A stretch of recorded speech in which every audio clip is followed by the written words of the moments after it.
One of the famous Ganesh temple అండి ఇది. ఇప్పుడు మనం చూస్తున్నదంతా టెంపుల్ ప్రాంగణం అన్నమాట. సో ఇక్కడ రావి చెట్టు మొదట్లో శివలింగాన్ని ప్రతిష్ఠించున్నారు ఇక్కడ. అంటే ఒకే చోట అందరి దేవతల్ని మనం ఒకే చోట దర్శించుకోవచ్చు. అమ్మవారు గుడి ప్రాంగణంలోనే చుట్టుపక్కల అన్ని దేవతామూర్తుల్ని ప్రతిష్ఠించున్నారు. అంటే ఒక్క టెంపుల్కి వెళ్తే మొత్తం అందరినీ ఒకేసారి చూడవచ్చు అనమాట. మెయిన్ అయితే మాత్రం గణేష్ టెంపుల్ ఇదండి. మనం చూస్తున్నది స్వామివారే మెయిన్ ఫేమస్ టెంపుల్. ఇక్కడ ఈయన చుట్టూ టెంపుల్ చుట్టూ చిన్న చిన్న టెంపుల్స్ అన్నీ పెట్టేసి అక్కడ అన్ని రకాల దేవుళ్ళు 1 by 1 ఉన్నాయి. అవన్నీ చూపిస్తాను. ఇక్కడి నుంచి స్టార్ట్ చేశారు. ఒక్కొక్కటి చుట్టూ ఉన్నారనమాట. శ్రీకృష్ణుడు బాలకృష్ణ రూపంలో ఇక్కడ పెద్దగా అయిన తర్వాత రాధాకృష్ణ బలరాములు ఆయన వాళ్ళ నాన్నగారు బుట్టలో పెట్టుకొని ఉన్నారు. ఆంజనేయ స్వామి ఇది నెక్స్ట్ జ్ఞాపకం. మళ్ళీ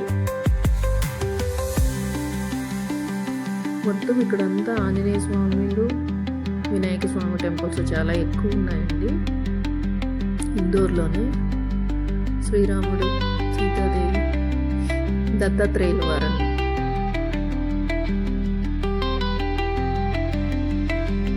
సాయిబాబా దాని పక్కన కొంచెం ఉంది.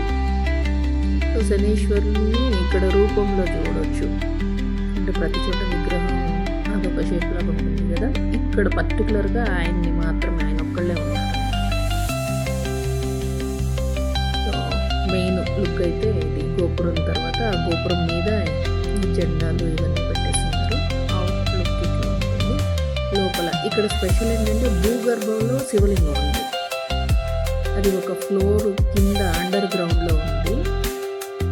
వీళ్ళంతా పైన చుట్టూ ఉన్నారు. మెయిన్ టెంపుల్కి చుట్టూ ఈ చిన్న చిన్న టెంపుల్స్ అంతా వీళ్ళందరూ ఉన్నారు.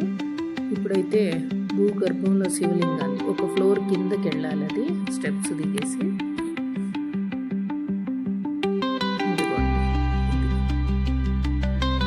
ఒక ఫ్లోర్ కింద ఉంది.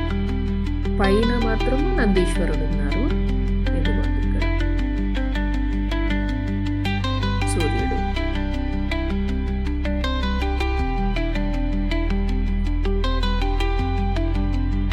ఇది కూడా ఒక వన్ ఆఫ్ ది బిగ్